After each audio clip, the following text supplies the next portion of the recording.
All right, folks. So we're back on my island. It's kind of I'm kind of in the middle of remodeling and redoing just about everything on my island right now. I'm putting full focus into leveling up and getting all the crafting stations like completely ironed out over at the Guild Island. Thicc Thigh Thieves, look us up on West servers. At the same time, recruitment link in the description below. Come and join us on the game. Love to have you. Looking to get into a lot more momentum here. So, I have a tier 5 house here. Now, whenever it comes to laborers, unless you're like hardcore focused and you're already like knocking out a bunch of like tier 6 and up resources, tier 5 on your house is really all you need, because after tier 5, it doesn't give you any more furniture spots. And you need furniture spots for the beds and for the table and for the trophies and stuff like that inside your laborer's house. So, in this one, I'm trying to remember, because I think I only have the crafting ones in this, or I already picked those up. I don't remember. We'll figure it out. But, for example, in this one, since I'm in Thetford, I like having... Whenever it comes to laborers on my personal island, I really like to have laborers for the main resources of the region that your island is based in.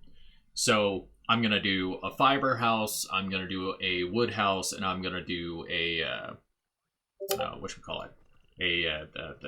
skinning house. But the funny thing is the only reason why I know about the tier 5 house thing is because I was stupid and I already maxed out a full house for my fishermen over here in Thetford. Because my fishermen are tier 8, we leveled these all the way up. They're awesome, they get you buttloads of money. Then I got a giant shark, which that'll probably eventually get moved to the Guild Island. But the best way to do this, I can say, is go in here, and we're going to go ahead and we are going to place down the laborers that we're going to do. And this one is going to be, we're going to make this the lumber house. So you go over here to the little scroll outside your house. Now you see we got 14 furniture spots and you can have 3 laborers. Let's go ahead and max that out, right? So lumberjack, we're going to hire 3 of these. So we're going to hit 1. We got to go place it. So let's see. I like to angle them in the corner because sometimes it makes it really hard to move around your house whenever there's a bunch of stuff in your way. So we're going to go ahead and we're going to do that again. I'm going to do this 3 times. It only costs 1,000 to put down a laborer, so you don't even have to worry about it. So we're going to go ahead and put that guy there. Now I think I started doing this in another house a minute ago. And make sure to welcome the newcomers, because we're doing mass recruiting, folks. We're trying to get as much done as we can. Yep, I put a laborer in here. This house is going to change to fully 1 type, because downfall is when you mix and match, your laborers don't get the full potential of happiness. We'll go over that in a moment. So we're going to go ahead and manage this guy. We're going to move him, but I can't do it while mounted. Manage, move. We're going to move him all the way down here to the... Oh, it won't let me do it from house to house. Damn it. All right. Well, we're not going to worry about him for the moment. We're just going to go ahead and hire another one in this house, and we'll get rid of that other guy in a minute. Or pick him up and sell him. Oh, that is actually something I should probably cover as well. So you can actually level up laborers and sell them. So, I know, it's weird. It sounds like a horrible slave trade thing, but it's the game. But you go into manage, you can turn around, you can move them, you can pick them up, you can tell them to go away, you can give them up so other people have access. You can also go in here and you can set it to your guild, you can set it to private, you can specify exactly who has access to your laborers. I'm going to do guild because, honestly, if a guild member's on my island, they should be able to do whatever they, need to do. But we've got our 3 laborers down, right? So, I will be right back. We got to go get all the furniture and the trophies. Alrighty, folks, so we went ahead and hit the Thetford market and got all the trophies and the furniture that we need to get our laborers the best they can be in a tier 5 house. So basically, you're going to have to get a tier 2, 3, 4, and 5 trophy specifically for the laborer. So I'll show you what I'm talking about here. So the generalist trophies that I was talking about before, well, talking back on the previous video about like just using laborers in general, they get you these. Okay, the Adventurer's Handbooks and the Magical Tomes and Ancient Scripture and Tome of Knowledge, or Tomb, whatever you want to call it. But those all help your laborers out. Now, I basically was able to get everything I needed for a tier 5 house for under 100k. And that's pretty nice. It does really give a bonus. So these are all tier 2 laborers. They're fresh, they just got spawned, they're still setting up. It takes them like 20 or 30 minutes to set up, so just give them the time. You'll see them working on it. Eventually they'll just be standing in front of a box. So for these guys, you got to remember they've got a happiness meter. Now the happiness meter affects the return on what they go out to go get. Okay. Oh, hell yeah. We hit 17 on the guild challenge. Hell yeah. I mean, I know that's low, but still. Dude, we're making progress. We gonna get this. We gonna be the best. Not the best, but probably pretty damn up there. So this, it gives you an infographic, okay? It'll tell you about it, but you're watching a video because you want to see my dumbass talk about it. So, beds, you need a bed per laborer. So, we've got 3 tier 5 beds. Now, the reason why I'm doing tier 5 is because when you have your house on your island, you can't put furniture inside of a house that is lower level than what level the furniture is. I mean, they're all tiers. They're all different. Everything in this game is tiers. So, for example, if I had a tier 2 house, I could put the tier 2 bonsai, the birch bonsai, and the Adventurer's Handbook. But this is tier 5 house. So I want to get the maximum return on it. Because if I just turned around and I did... Well, here, let's see. We're going to put down the beds. So, tier 5 beds.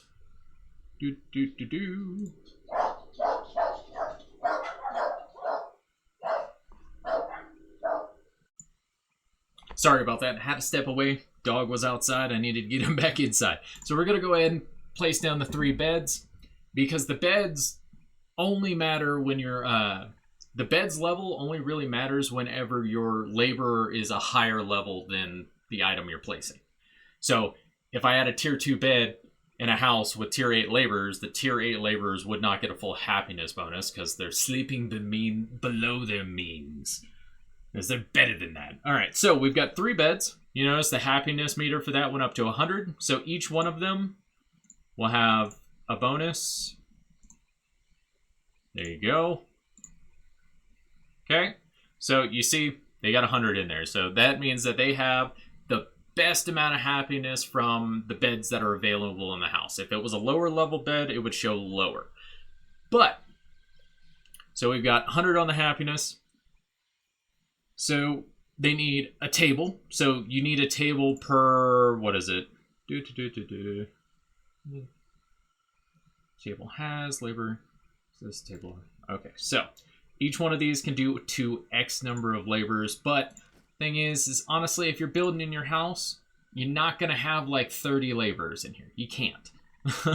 I wish you could, but you can't. But you notice it says, well, I had 250 happiness for up to 6 laborers in this house. Now, the reason why they do that is because you can have, I think it's like up to like 17 or 18 laborers in your guild hall, which we'll take a look at that in a little bit as well. So you need to be able to, for these generalized bonus items like the table and the tomes or the books, those all will benefit every laborer in the radius or in the house up to X number of laborers. Okay? I know it's annoying. It's a lot of math, and not really math, but like paying attention to the specifics. So we got the table down. That means their table happiness is at 100%. Because these guys are tier 2. They're like, this is a badass table, man. But the next thing you get into is the additional ones. Like just the in general trophies, right? So, doing one for every single tier is kind of the go-to, because that's how you get the most benefit out of your trophies. So we're going to go ahead and place down each one of these. Now, these are just the generalist trophies. So once I get these placed down, I will show you how much of a benefit they give. There's the tier 5.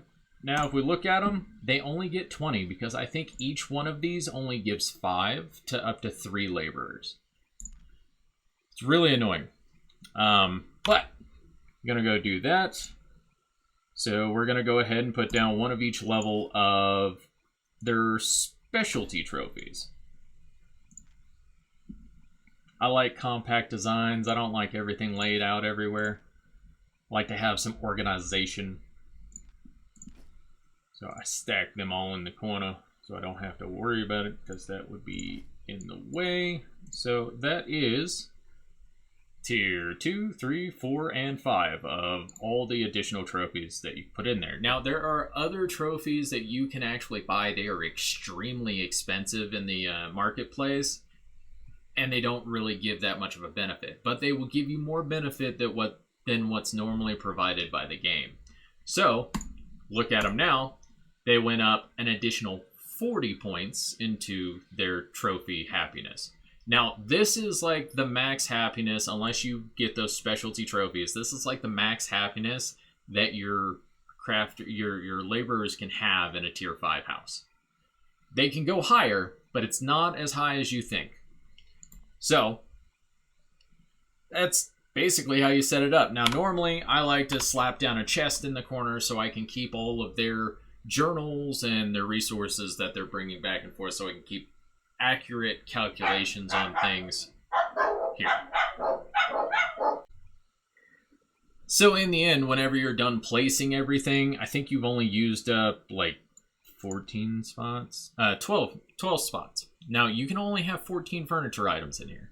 So it's kind of annoying, and you have to be very choosy with what you put in the house, which makes sense. But you got the laborers, 2 empty slots, so you can go ahead and slap down like a decoration or 2 chests or something like that, whatever you want to do. It's your house, do what you want. But this is how you set it up, and then once they finally establish themselves, then you can turn around and start pumping in those journals. I mean, you can always just turn around, level them up to a specific level, and sell them afterwards. That's up to you. I've known more than enough people that cycle through laborers like that, where they'll get them all up to like tier 5 and then just sell them, because they're like getting a return on leveling them up, but at the same time making a little extra cash off of it. So I think that really just depends. That's the thing about Albion. Albion is completely based on your playstyle. Whatever you want to play. Do you want to be the farmer, the gatherer? You want to be the guy who tends to animals all the time and tends crops? Or do you want to go be a vicious PvPer and go out there and steal everybody's gear? Do you want to be a safe PvPer and just go do faction wars? Albion's got it. And if you're not playing Albion, go ahead and hit that link below. Come join us. Thicc Thigh Thieves, thank you all for being you. Keep it up. At the same time.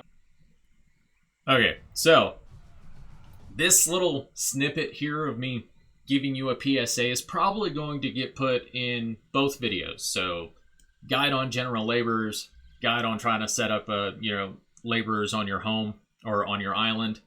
I did not cover in either one of the videos the mercenary laborer, because the mercenary laborer to me doesn't really give any extra return to me. I mean, you could by all means, if you're out fame farming and everything. So the mercenaries, their journals fill by fame from killing things. So if you're out and you're farming and you're fame farming to level up your weapons, bring a handful of journals with you. You can make a little extra silver. But the amount of return compared to mercenary laborers and the crafting laborers and the gathering laborers is drastically different.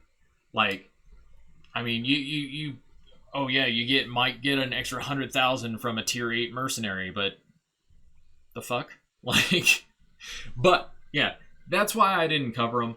I will probably never have an island set up with a bunch of mercenaries, because I looked at the numbers. To me, the return is not worth the time, nor the effort, nor the space that I could dedicate to storage, because buying additional storage on your island is insanely expensive. But thank you, folks. Remember, keep on surviving.